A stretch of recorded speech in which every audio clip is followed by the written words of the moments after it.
આજે હું બનાવીશ કાચી કેરીની મિક્સરમાં ચટણી. તો કઈ રીતે બનાવી તે હું તમારી જોડે શેર કરીશ. આપણી પાસે આ કેરી છે, તો હવે એમાંથી 2 કેરી આપણે લઈ અને સમારી લઈશું. આ કેરી સમારી લીધી છે, તો મિક્સર જાર લીધું છે, એમાં કેરી નાખીશું.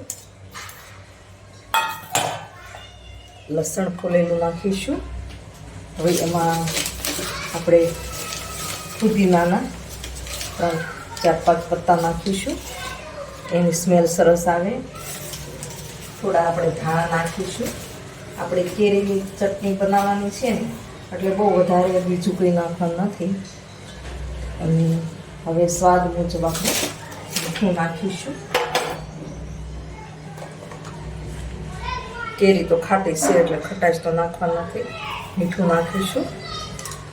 જીરું તમારે આખું નાખી શકો, એટલે ધાણા જીરું પણ નાખી શકો. તમે ધાણા જીરું નાખીશું.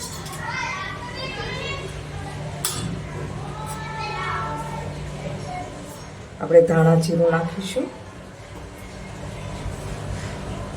હવે ગોળ નાખીશું.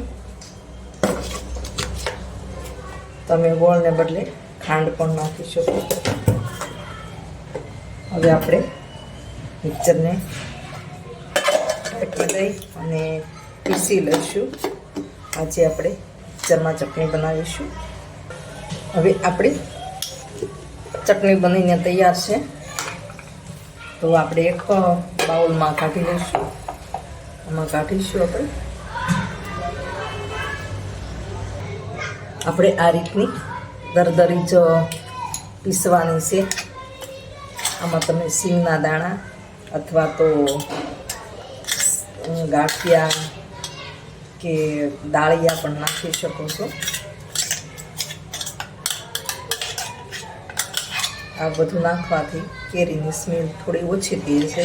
એટલે આપણે આજે ખાલી કેરીની ચટણી બનાવી છે.